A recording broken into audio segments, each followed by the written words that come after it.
보기만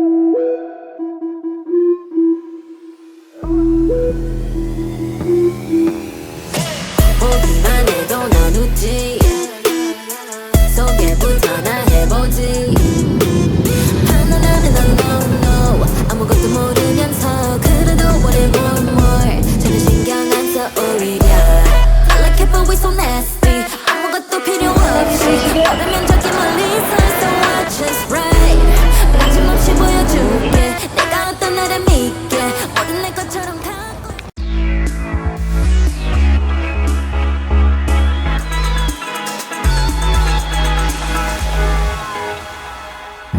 Hi guys! Welcome back to my channel. This is Dave John.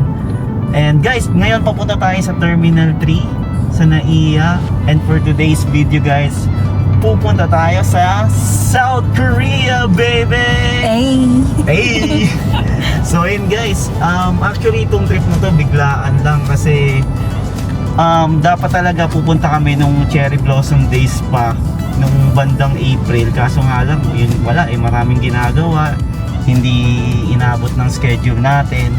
So nag-decide kami noon na wag na lang, December na lang ulit kami pumunta para malamig. Kaya nga lang guys, na-approve yung visa natin at nang hinayang naman tayo kung hindi natin siya gagamitin. Ambulance. So may aksidente pa dito, nadaanan namin parang motor na naman. Anyways guys, yun, so samahan nyo kami.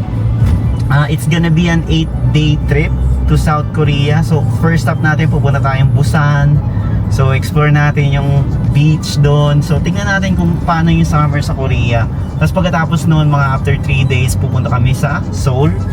Explore natin yung city of Seoul. And marami tayong activities guys, adventures. Pero actually yung itinerary nga natin, wala pa masyado literal, gagawin ko pa lang siya actually siguro sa airport na o on our way to our hotel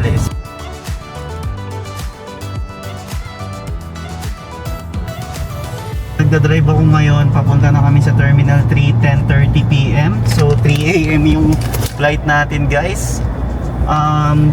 So nagdala kami ng sasakyan kasi kanina parang umuulan guys, so parang naisip namin magdala na ng sasakyan tapos magpapark na lang kami sa Terminal 3 sa covered parking. So yun, basta samahan nyo kami guys, sobrang spontaneous ng trip na to. Gibutin natin ang South Korea, the land of oppas at K-pop at K-drama. Super excited na ako guys. Okay. See ya! That's G. G! 남아있는 너의 온기와 너만의 향기 함께 있던 그 같은 공간도 난 지우고 있어 All I can do is try 우리만의 시간 뒤돌려봐도 없어지지는 않아 따뜻한 그 미소 너무 좋았던 날 두 눈을 감아봐도 Don't wanna let you go baby 그 속에 너와 It's so great 난 감정이 있어 널 닮은처럼 아무리 찾아도 About you, yeah, only you So yun guys, kakatapos lang natin mag-check-in, mag-drop ng baggage natin. So ngayon pupunta na tayo sa immigration. Bilis lang yung process ngayon guys. Sarap pala pag ganito yung flight. Yung flight kasi namin 3 AM, sobrang aga. So ang oras ngayon mga 11 pa lang. So wala masyadong tao. Let's go! Parang may money changer na dito. Magpapalit na tayo ng pera dito. Baka mas mahal sa loob. Magkano ang pera ng South Korea? 0.05.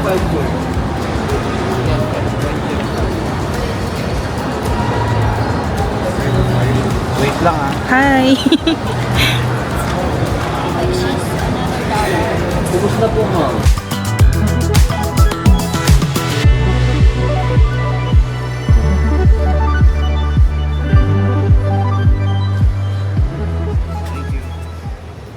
Nagpapalit na kami ng Korean won dun sa money exchange kasi baka mas mahal na dun sa loob Kaya lang hindi pa kami nakakalagpas ng immigration. Pag bumagsak wala, ganun talaga.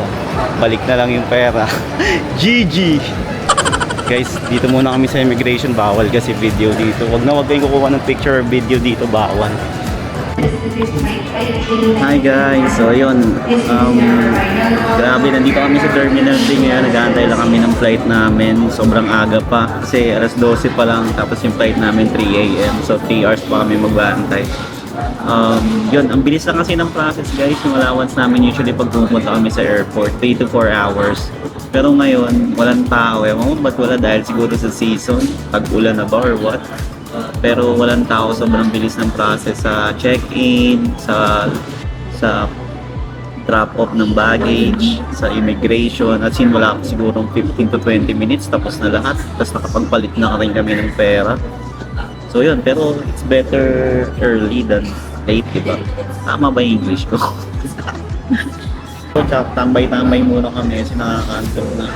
Pero mas okay kasi pinili na namin tong ganitong flight para bukas 8 AM nasa Seoul na kami, tapos biyahe kami diretso ng Busan, siguro 2 to 3 hours bullet train, siguro mga after lunchtime nandun na kami sa Busan, sakto lang din, tapos sakto lang din yung check-in namin sa hotel, doon na siguro kami magla-lunch.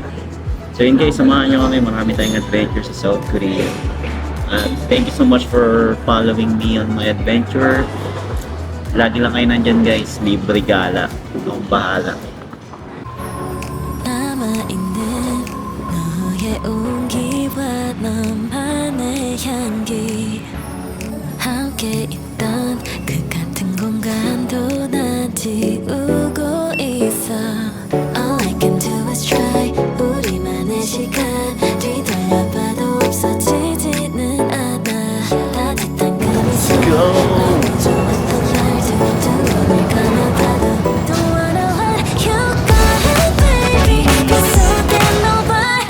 It's so good, 갑자기 있어 널 닮은처럼 아무리 찾아도 Think about you, yeah, only you. 너는 너야.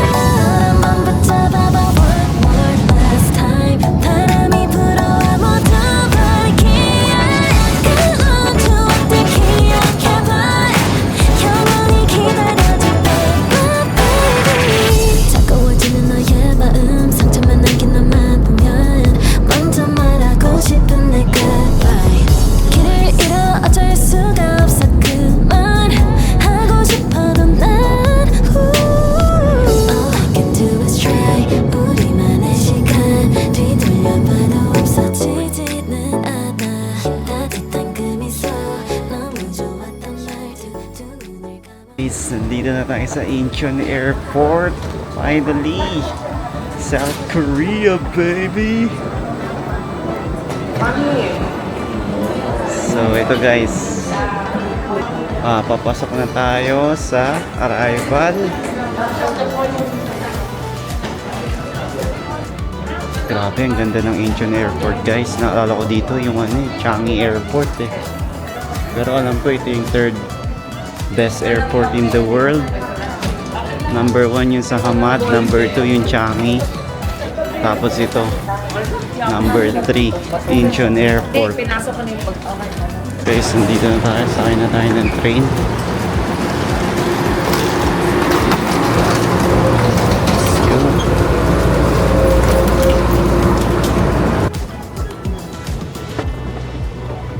May resemblance siya ng Changi Airport. Pero parang ewan ko lang kung fake yung mga halaman nila dito. Sa Changi Airport, totoo yung mga halaman. Guys, yan, papunta na kami sa immigration. Tapusin lang namin to, tapos balik tayo mamaya guys. Kakatapos lang namin ng immigration guys. Yan, mabilis lang naman. Scan lang yung passport. So ngayon, papunta na tayo sa arrival. Kunin natin yung baggage natin. Tapos bibili lang kami ng SIM card para kay Monica. And then yun na, punta na tayo. Tingnan natin kung ano yung pwede natin sakyan papuntang Seoul. So ito guys, palabas na tayo. Una natin gagawin, mag-withdraw tayo ng pera. Hanap tayo ng pwedeng withdrawhan. Tapos bili tayo ng SIM card. Actually ako may SIM card na ako, may eSIM. Si Monica na lang, bibili siya ng SIM card niya. So hanap tayo ng ATM. Ito, withdraw muna tayo ng pera, guys. Yun ang kailangan natin unang gawin dito, kasi yung pinapalit natin sa airport, ano lang yun, minimal lang yun eh. Try natin dito sa ATM na to.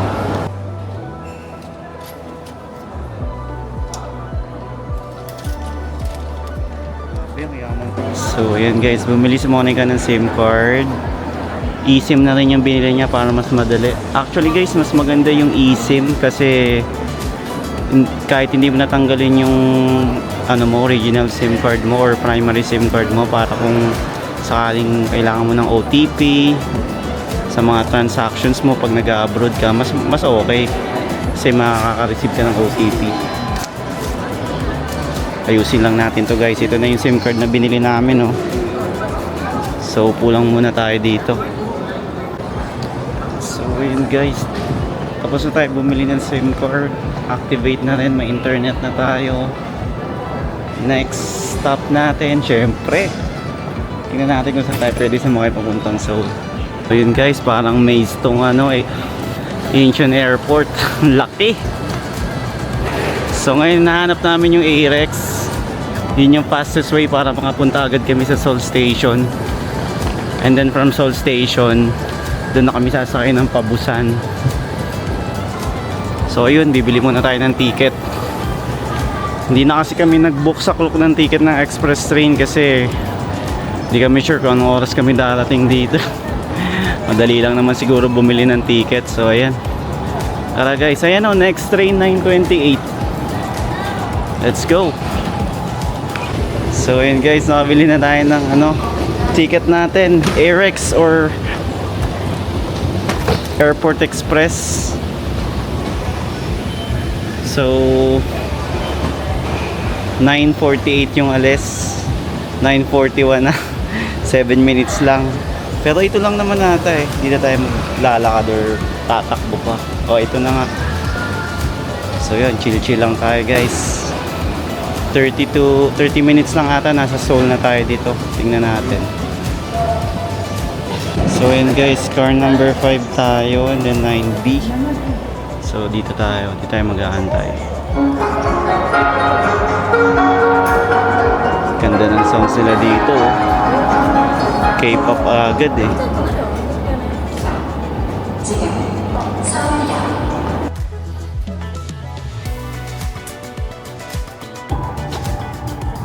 Guys, fail yung ano namin, sakay namin pa-backwards in train.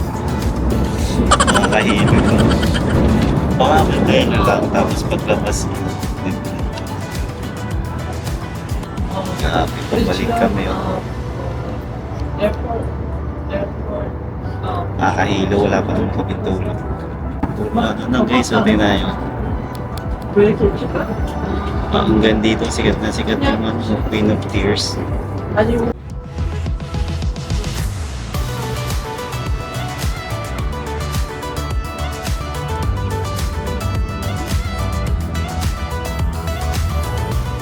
Ayun guys, paakyat pa tayo. Grabe, ang lalim ng subway or ng Airport Express train nila.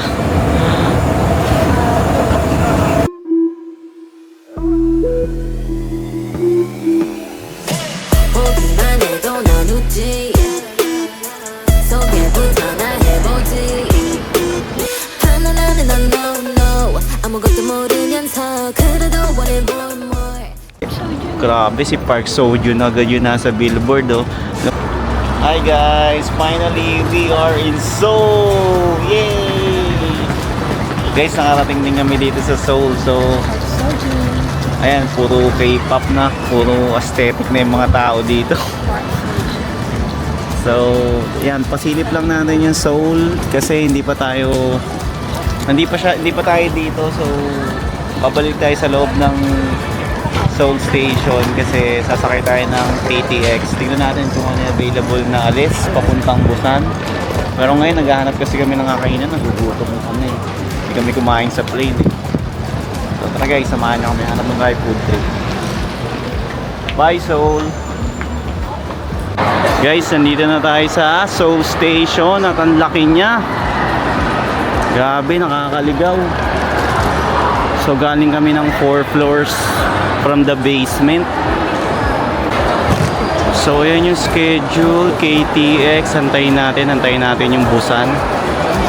So ayun, Busan 9:58. Oh my god, hindi na tayo aabot. 6 minutes na lang. So ayun guys, tingnan natin dito sa self-service option nila, bili tayo ng ticket KTX, or otherwise pipila tayo dito sa physical tickets. Pero tingnan natin, domestic card only lang, so ibig sabihin hindi pwedeng international card natin. Siguro pipila na lang tayo. Hirap ng may dalang maleta guys, bigat pa ng maleta ko, 25 kilos. Tingnan muna natin, inquire muna natin. So dito na tayo guys, bibili tayo ng ticket KTX papuntang Busan. So yun guys, kinakuha naming ticket alauna pa. So mag-i-stay pa kami dito sa Seoul.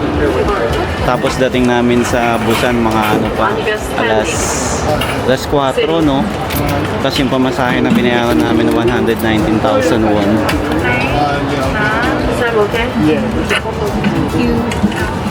So ayan, may oras pa tayo para mag-explore dito kasi matagal pa yung biyahe natin. Kain muna tayo. Hi guys, so ito first Korean meal namin dito. So nandito pa rin kami sa Seoul Station kasi naantay namin yung train namin, alauna pa. So anong oras pa lang, 10:11 pa lang, so halos 3 hours pa. Guys, ito kumain namin si Monica, unang order bibimbap. Kasi may kimchi kami. Tapos ito in order ko. Anong pangalan nito? Spicy beef noodle siya. Basta guys, sobrang sarap. Alam niyo naman ako mahilig ako sa spicy. Tapos may rice pa. So yan, chibog-chibog muna guys.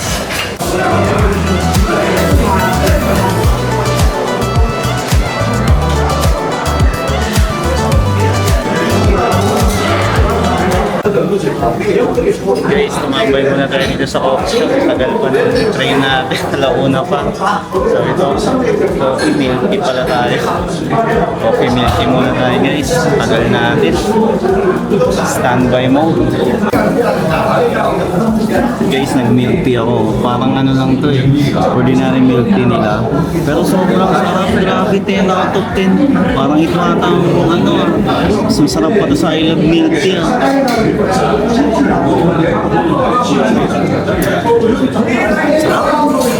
Parang ano siya, may jasmine, no? Yung tea tsaka jasmine naghalo, no? Parang hindi siya masyado matamis. Mga alas 4 na tayo makakarating sa Busan, pero okay lang, ganun talaga eh. Sa biyahe na lang tayo matutulog guys. So dapat pala nag-book tayo in advance dun sa KTX kasi napupuno siya. Eh gusto namin reserve seating kasi may dala kaming maleta, mahirap naman kung walang seating, baka palipat-lipat pa kami dun. So ganun sa KTX yung bullet train nila. Medyo maingay dito guys, ang dami nag-uusap ng Koreans. Yan naman din sila eh. Medyo yung nagpapekwentuhan sila, medyo malakas yung boses nila. Hindi gaya ng mga Japanese, di ba? Parang mahindiin sa katahimik.